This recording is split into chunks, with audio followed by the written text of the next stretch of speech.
voy a predicar la segunda parte de mi sermón sobre Ezequiel 37, 1 a 14. Prediqué mi último mensaje de Ezequiel 37 y específicamente, yo enfoqué en Dios hablando a Ezequiel sobre el destino de su pueblo Israel. Y no voy a leer los versículos otra vez de 37, pero Dios eligió a Ezequiel, le llevó a un valle para darle una visión, un valle lleno de huesos secos.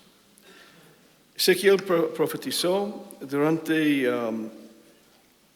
el siglo VI antes de Cristo, en el tiempo de la cautividad de Israel en Babilonia. Dios había juzgado a su pueblo, los babilónicos habían atacado, habían llevado un remanente de los líderes a Babilonia y arruinaron las murallas de Israel, de Jerusalén, y parecía que casi fue el fin de la nación de Israel. Y Dios cuidó un remanente en la ciudad de Babilonia y dio una visión a Ezequiel de un valle lleno de huesos secos. En Salmo 137, versículos 4 a 6, el salmista preguntó: ¿cómo podemos cantar las canciones del Señor en una tierra ajena? ¿Cómo podemos realmente oír la voz de Dios y con alegría cantar? Porque estamos aquí fuera de Israel, fuera de Jerusalén, cautivos. No tenemos una canción en tierra ajena. Pero todavía había esperanza y la voz profética en medio del pueblo. En Ezequiel 37:3, Dios preguntó a su profeta en este valle de huesos secos: ¿vivirán esos huesos? Y le mandó: profetiza sobre esos huesos y diles: huesos secos, oíd palabra del Señor.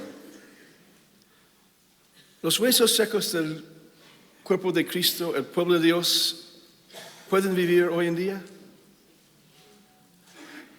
En mi primer sermón, en la primera parte, yo lamenté sobre la condición de la cultura de cristiandad. La cultura de cristiandad no es la iglesia. Hay Europa, España, América, muchas de las naciones que tienen una tradición cristiana a través de siglos y siglos y siglos.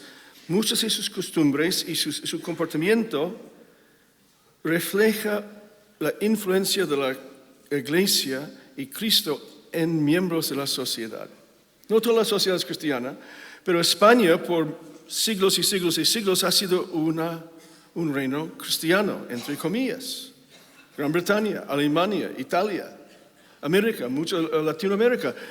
Por siglos hemos abrazado cristianismo y declaramos que somos una cultura cristiana y las leyes, la moralidad de nuestra cultura obedecen más o menos las normas aquí. Y por 2000 años antes de Cristo, los judíos declaran que eran el pueblo de Dios. Y no voy a entrar en política ni leyes, pero sabéis que en los últimos años y décadas hemos desviado tanto de las normas básicas del cristianismo, tocando la familia, tocando aborto, tocando moralidad, tocando tantas cosas. Y estamos intentando influenciar a nuestra sociedad para que sea cristiana, y es casi como una guerra perdida, o parece así. Como el otro lado está ganando y estamos perdiendo. Y yo pregunté en el último sermón: ¿vivirán estos huesos? ¿Podemos realmente vivificarlos? Y yo diría que sí, que nosotros podemos influenciar y vivificar y realmente cambiar para bien las naciones con el Evangelio.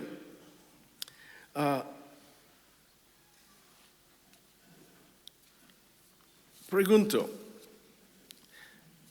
¿quién sabe el refrán en inglés? Talk is cheap. Hablar es barato, es fácil hablar. ¿Sale en castellano eso? Hablar es fácil. Es fácil hablar es barato. Entonces, lo que necesitamos hoy en día para revivificar nuestra sociedad es más que palabras, más que repetir, meramente repitiendo palabras. Yo creo en cada palabra en la Biblia. Y por favor, que no me malinterpretes. Meramente repitiendo las palabras en la Biblia, lo que creo no va a cambiar la situación. Hablar es barato. Puedes repetir palabras correctas, la verdad, y no cambia nada. Es que necesitamos más que palabras. Necesitamos palabras vivificadas, la palabra viva, la palabra profética, la palabra presente de Dios, si vamos a cambiar vidas, familias, nuestra generación. ¿Quién quiere oír una palabra profética? Auténticamente profética. Si vamos a revivificar los huesos secos, necesitamos algo vivo. Yo puse mis apuntes recordando en estos días la conversión de mi padre.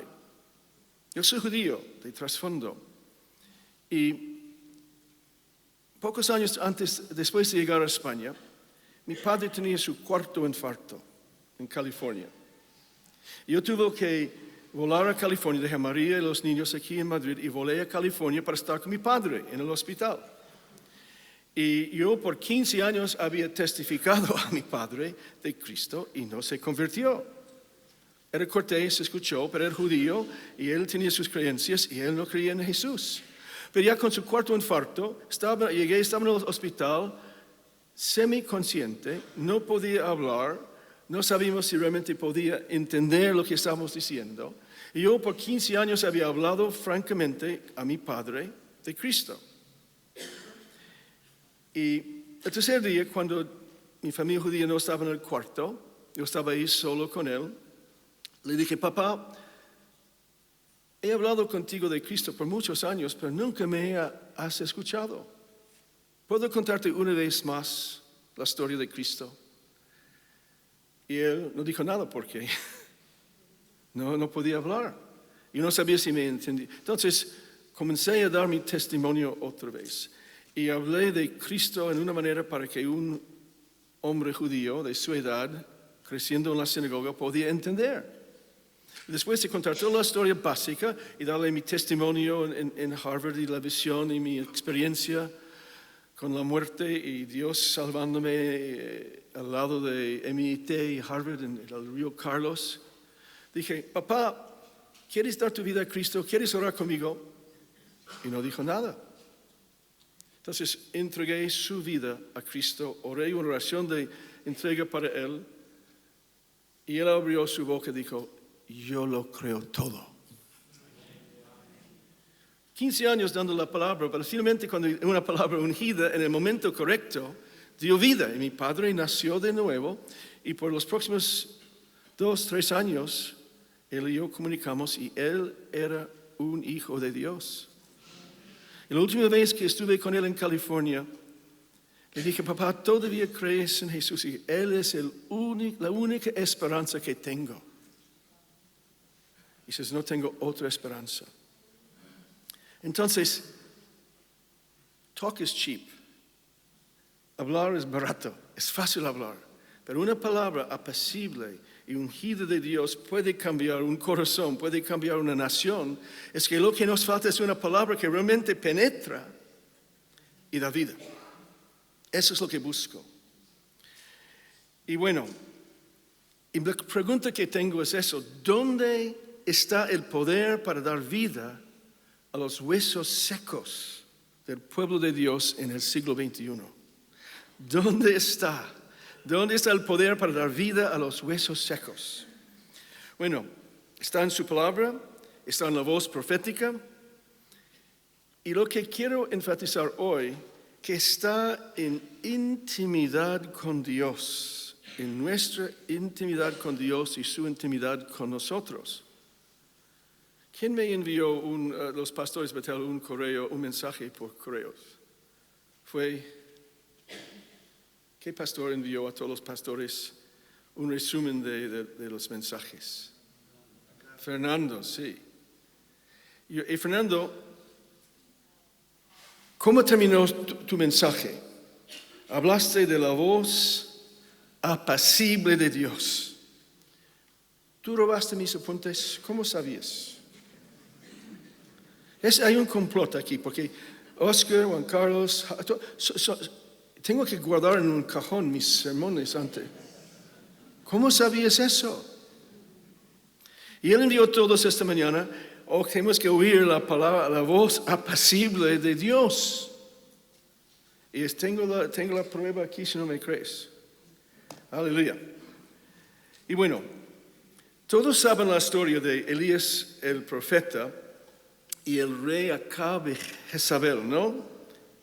Y su victoria sobre los 450 profetas de Baal en el monte Carmelo. Sabéis que en el tiempo de Elías, Israel se desvió del camino y abandonó la palabra de Dios, abandonó la palabra profética para abrazar Baal, los Baales falsos, diabólicos, de los cananitas.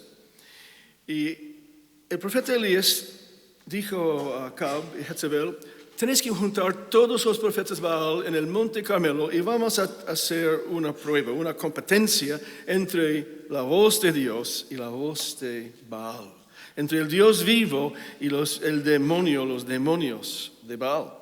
Y ellos juntaron 450 profetas Baal en el monte Carmelo y él dijo: hay que edificar 2 altares, vamos a hacer 2 altares con sacrificios, podéis preparar vuestro sacrificio, yo voy a preparar el sacrificio del Señor y vamos a orar y pedir que el Dios auténtico, verdadero, conteste con fuego.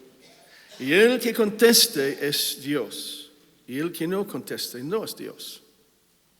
Porque talk is cheap, palabras son baratas. ¿Quién tiene una palabra eficaz que puede con poder contestar y consumir lo que está sobre el altar? Entonces todos saben la historia. Baal no respondió a los 400 profetas ni contestó con fuego los sacrificios sobre el altar. Y cuando Elías preparó su sacrificio en el monte, con una sola oración sencilla del corazón, Dios contestó con fuego y consumió no solamente el sacrificio, el altar de piedras. Y él dijo al pueblo: hay que matar a estos profetas falsos, y mataron a los 400 profetas falsos y se enfadó a Jezabel y a Acab.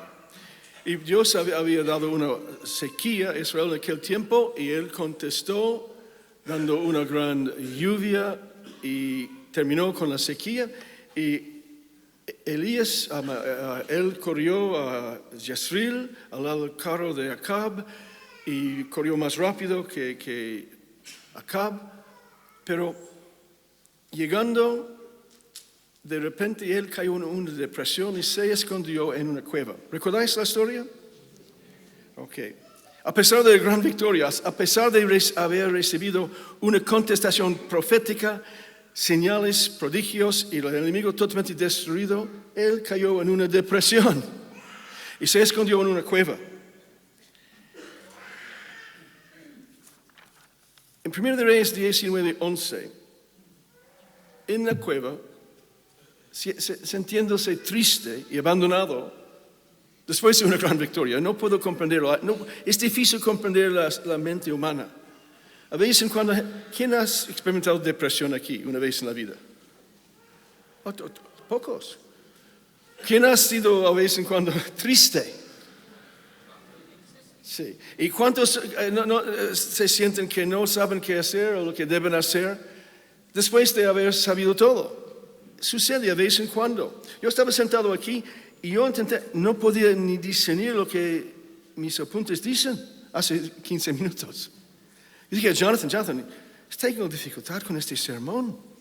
¿Cómo voy a predicar este sermón? Porque de vez en cuando hay oposición contra la verdad, ¿no?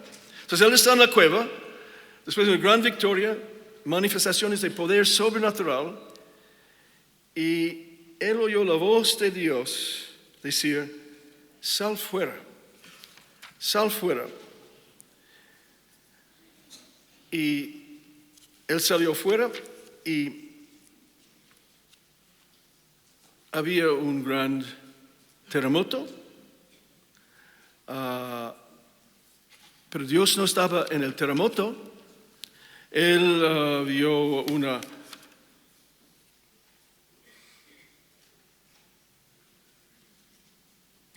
había tempestad, había ruidos.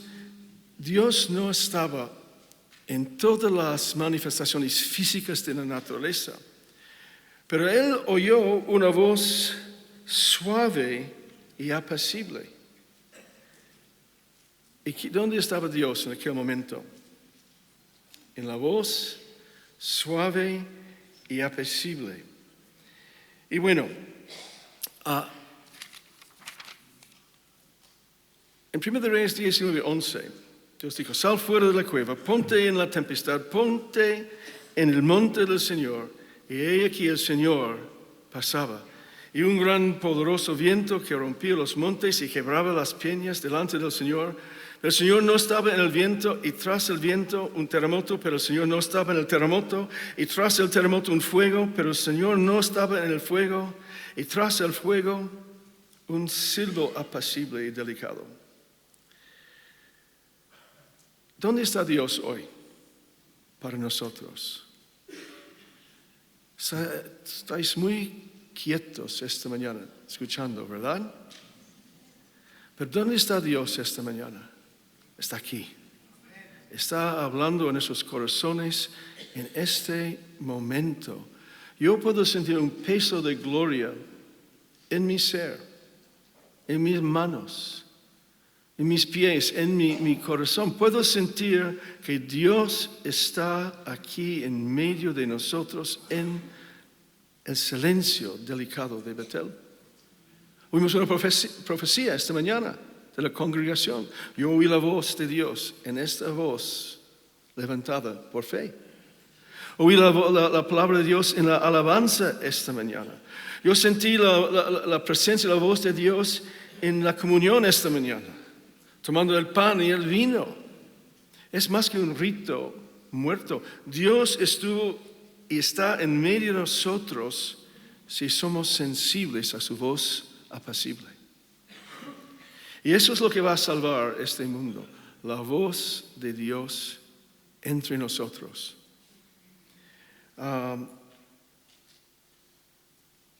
Dios juzgó a Acab y Jezabel según la palabra de Dios en su profeta, y después de su gran victoria sobre Baal, Dios le dijo, busca y hazte un discípulo. Busca a alguien que es parecido a ti, alguien que es sensible a la voz de Dios. Busca un discípulo. ¿Quién quiere ser un discípulo de Dios auténtico, oyendo la voz de Dios? Y bueno, ¿qué tipo de hombre escogió Elías como su discípulo? Bueno, no voy a entrar en detalles, pero sabemos en 1 de Reyes 19:21, 1 de Reyes 19:21, Elías dirigió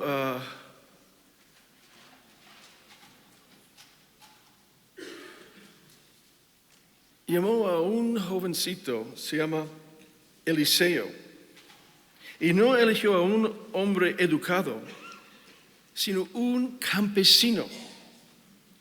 Y hubiera elegido un profeta, un hombre de la escuela de profetas, alguien de la tribu de Leví, pero Dios dijo, elige a Eliseo.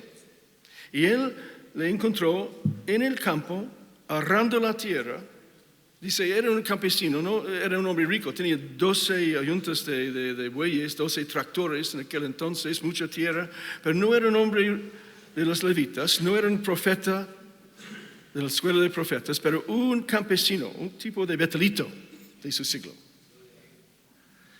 Y inmediatamente él abandonó sus riquezas, abandonó sus yuntas de bueyes, sus tierras y todo, y le siguió. Y por más de 20 años, él seguía como su discípulo. La Biblia no habla mucho de su tiempo en esos 20 años. ¿Cuántos betelitos llevan más de 20 años con nosotros? Hay muchos. ¿Cuántos llevan más de 10 años con nosotros? Esos son los líderes. Y saltamos a 2 de Reyes, capítulo 2, 21 años después. Yo no leyendo el texto, estoy contando la historia. 21 años después, en 2 de Reyes, capítulo 2,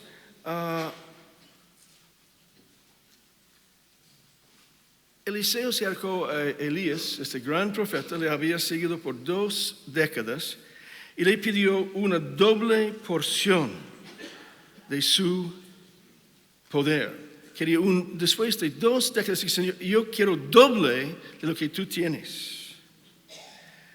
Sabemos que si estudias las escrituras, él hizo doble los milagros que Elías.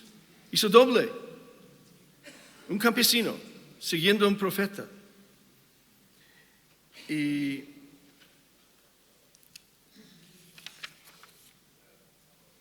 yo tengo mis padres espirituales.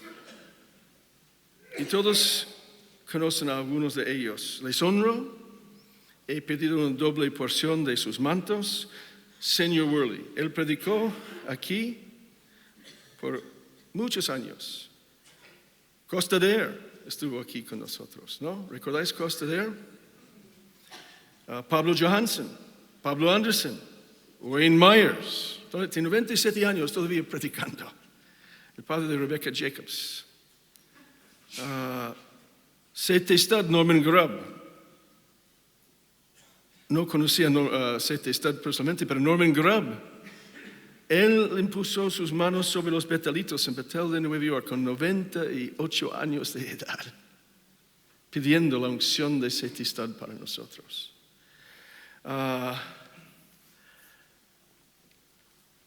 Yo honro a mis padres. Isaac Newton en el Parlamento Británico dijo eso. Isaac Newton, el gran matemático, el gran científico, él realmente descubrió la gravedad y el cálculo. Y él dijo, he visto más lejos porque estoy de pie sobre los hombros de gigantes. Lo que yo he hecho como científico, lo que he hecho en la matemática, es porque yo he estado sobre los hombros de Copérnicus y Kepler y Galileo. Si yo he hecho algo para Dios o por Dios, es porque he estado sobre los hombros del Señor Studd, y Norman Grubb, y I.S.A. Worley, y Costa Dare, y Pablo Johansson. Y yo quiero honrar a los padres. Tengo una pregunta. ¿Quién quiere una doble porción de mi unción? ¿Quién quiere una doble porción de mi unción? Y mi manto. Yo ofrezco eso a todos. Y es vuestra. No estoy jactando lo que he hecho. Lo que he hecho es porque estoy sobre los hombros de hombres más grandes que yo, y vosotros podéis montarse sobre mis hombros. Y ojalá la honra es que vosotros hagáis doble lo que yo he hecho. Doble lo que María y yo hemos hecho. Hombres y mujeres. Si no es un mensaje especial esta mañana. Entonces, Dios está ofreciendo ministerios e intimidad con todos que tienen ambición santa esta mañana. Enviamos Kiki Coco a México. Juan Carlos dijo, no hay tantos que salen de aquí como misioneros antes. Bueno, de aquí han salido y ahora estamos en 100 ciudades en 22 países del mundo por causa de vosotros. Y Betel de India ya tiene 25 ciudades en Asia. Y voy dentro de poco para su cumbre en India. Estamos en Nepal, estamos en Mongolia, estamos en India. India tiene 1.300 millones de habitantes. Estamos multiplicando por Asia. Dentro de poco Asia va a ser mucho más grande que nosotros. Mencioné ayer que recibimos un regalo anónimo, no voy a decir, para terminar la sede de Betel en Birmingham. Ayer. Un auditorio para 4.000 metros cuadrados en Birmingham, en la zona universitaria. Es increíble. Y Gran Bretaña va a ser más grande que España dentro de poco. Es así. ¿Quién quiere una doble porción de mi manto? Lo ofrezco. Está aquí, cógelo. Los que quieren. Y no debe ser grande para cogerlos, es que puedes, si tienes ambición, si eres como Eliseo, si estás dispuesto a dejar las yuntas de bueyes y las tierras. Yo estaba pensando, mi madre se enfadó conmigo. Mis padres fueron divorciados. Y yo soy de una familia que tenía dinero. Y mi madre me desheredó, pero no por causa de mi cristianismo, es porque le abandoné en su negocio. Estaba fomentando su negocio en Carolina. Yo bajé de Harvard para después de mi conversión. Le ayudé por algunos meses, pero yo decidí entrar al ministerio. Y eso le enfadó tanto. Porque dejé el negocio de la familia para ser misionero. Para identificarme con algunos fanáticos. Sí, pero fanáticos santos. Dios está buscando gente que está dispuesta a poner todo sobre el altar y pedir una doble porción del manto de sus padres o madres espirituales. Eso es lo que Dios quiere hacer con nosotros en estos días. Y un piso, un coche, pues está bien, pero Dios da más, da mucho más. Pero hay instantáneamente, no, puede ser momentos cuando no tengas. Pero si tú has elegido el ministerio, ¿quién sabe lo que Dios puede hacer en tu vida, con tu vida, para transformar este mundo? En Isaías 55, versículos 1 y 2, a todos los sedientos, venid a las aguas, y los que no tienen dinero, venid, comprad y comed. Comprad sin dinero y sin precio vino y leche, porque gastáis el dinero en lo que no es pan y vuestro trabajo en lo que no sacía. Oídme atentamente y comed del bien, y se deleitará vuestra alma en grosura. Yo puedo profetizar que hay algunos aquí que tendrán ministerios mucho más grandes que mío y más grandes que el ministerio de María y yo, dice el Señor. Hay algunos aquí que van a hacer mucho más que María y yo hemos hecho. ¿Estáis escuchando, betelitos? Eso es mi deseo. Yo siempre estoy bromeando diciendo que yo soy el tonto de la familia. Bueno, si conoces a Jonathan, David y Pedro, yo soy el tonto de la familia. Mis hijos me han superado. Estoy tan orgulloso de ellos. Y mis hijos espirituales y hijas espirituales van a superar mi ministerio. Por la gracia de Dios. Hay una historia curiosa en la Biblia tocando el ministerio de Eliseo. En 2 de Reyes 13, versículo 20, Eliseo murió durante el reino del rey Joás. Y Eliseo profetizó durante el reino de 4 reyes. Y él tenía una vida larga, de poder, de milagros, grande influencia en su nación. Hizo doble los milagros de Elías. Pero Israel era una nación con una mezcla de los fieles de fe y israelitas carnales. Cada nación es una mezcla. Casi cada iglesia es una mezcla. De gente muy espiritual, gente no tan espiritual. Gente auténtica y a veces en cuando algunos no convertidos mezclados en medio de nosotros. Pero bueno, entonces, durante el tiempo de gran poder profético, aún en este tiempo de gran poder profético, había una mezcla de santidad y incredulidad. Finalmente, Eliseo murió y le enterraron con honor. Y después de su entierro, un poquito después, otro israelita, no sabemos su nombre, él murió. Es el segundo de Reyes, capítulo 13. Y estaban preparando el entierro de este hombre cuando una banda de moabitas les atacó. Y con miedo echaron este hombre desconocido en la tumba de Eliseo. ¿Sabéis esta historia, más o menos? Le echaron en la tumba que ya estaba preparada de Eliseo sobre el cuerpo de Eliseo y huyeron. ¿Y qué pasó? ¿Quién recuerda lo que pasó en la historia? Bueno, dice en 2 Reyes 13:21, arrojaron el cadáver en el sepulcro de Eliseo y cuando llegó a tocar el muerto, los huesos de Eliseo, revivió y se levantó sobre sus pies. Solamente tocaron el cadáver, los huesos del profeta Eliseo, que pidió doble la unción de Elías, revivificó el cadáver del hombre muerto. En Ezequiel capítulo 37, cuando Ezequiel estaba profetizando en el valle de huesos secos, ¿qué fue la pregunta que Dios preguntó al profeta? En 37:3.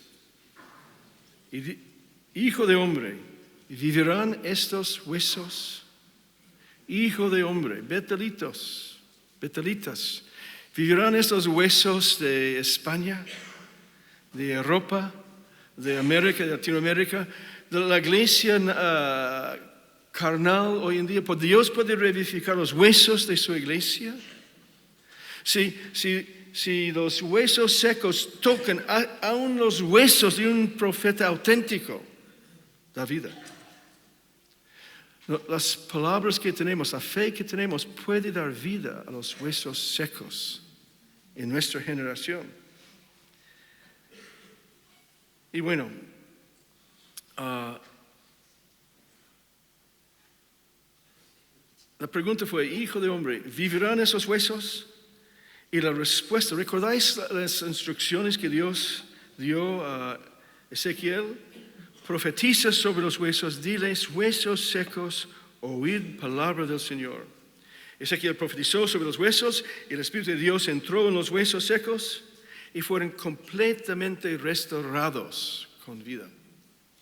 Yo creo que Dios puede hacer lo mismo en la iglesia hoy. Es mi deseo. Yo quiero ver una iglesia gloriosa. Quiero ver una iglesia llena de santidad. Una iglesia que puede orar por los enfermos sanados. Una iglesia que puede enfrentar un incrédulo, un ateo, y con amor y con cariño y con la verdad cambiar su corazón. Es lo que quiero. Habéis oído mi testimonio del Dr. Peterson, mi colega en la Universidad de las Américas en México. Cuando yo llegué ahí, Dr. Peterson era un ateo, era el jefe del departamento de arqueología, era el curador del museo de Mitla, un enemigo de Dios, burlándose de Dios, me invitó a su casa un día, María y yo, mis hijos. Y él me preguntó algunas preguntas. Yo comencé a hablar con él. Este ateo súper intelectual, súper inteligente, Y de repente él cayó sobre sus rodillas en su salón llorando y Dios le convirtió. ¿Vivirán esos huesos secos? Si tenemos palabras ungidas, Dios puede tocar cualquier corazón. Y bueno,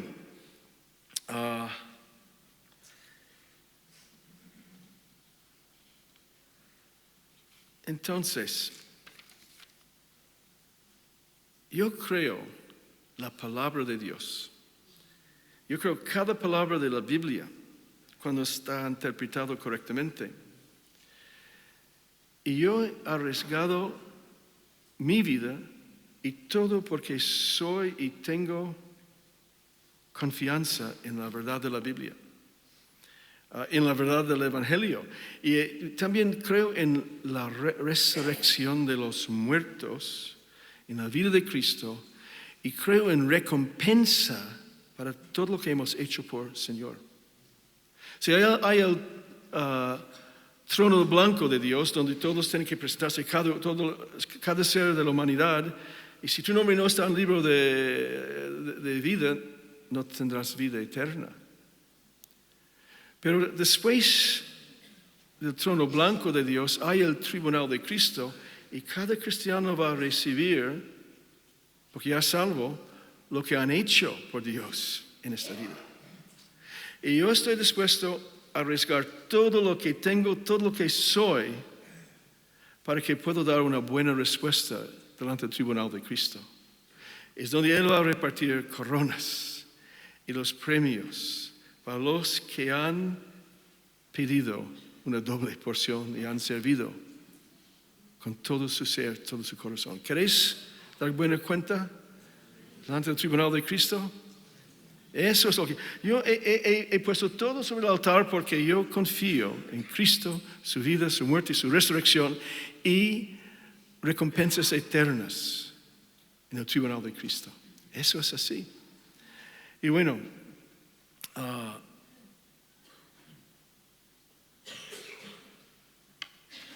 yo pregunto, 2 de Reyes 13:21, echando un cadáver, un cuerpo sobre los huesos de Eliseo, dio vida a este cadáver. ¿Es demasiado difícil creer en eso? Bueno, yo repito que poder viene de la intimidad con Dios y oyendo la voz quieta, la pequeña voz quieta de Dios, la voz apacible de Dios en estos días. ¿Estáis escuchando en este mismo momento la voz apacible de Dios? De verdad, yo puedo sentir un peso de gloria y vosotros siendo tocados por la voz apacible de Dios. En Juan capítulo 11, pensando el señor Worley dijo eso, mi padre espiritual dijo, Dios siempre está hablando, pero no estamos escuchando. Dios siempre está hablando, pero no estamos escuchando.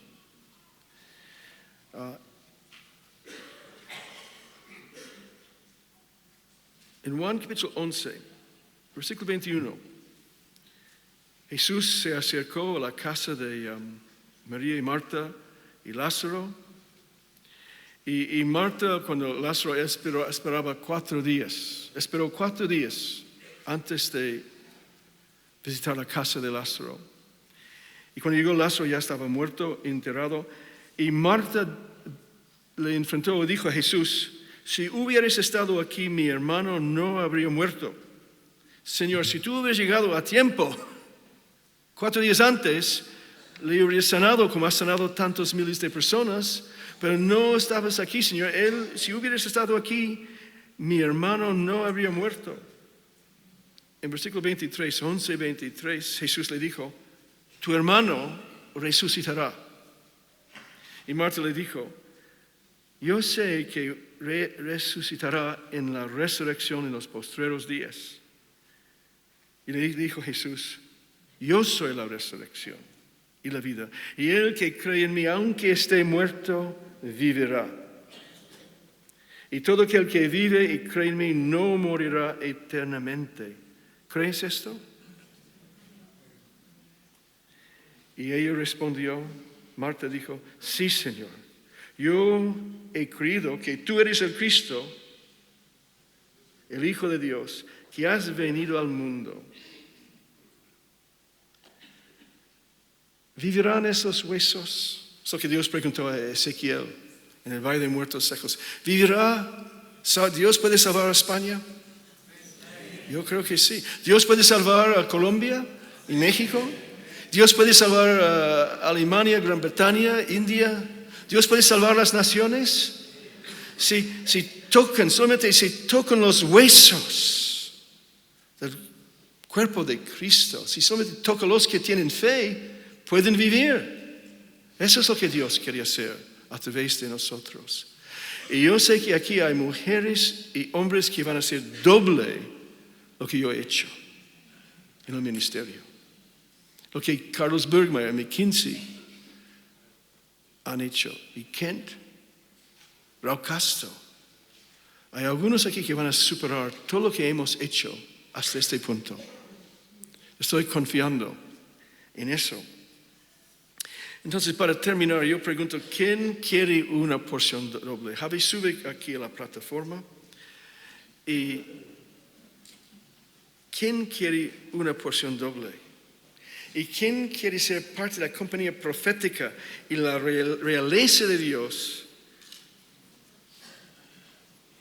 Y si tú dices sí, simplemente tienes que encontrar intimidad con Dios.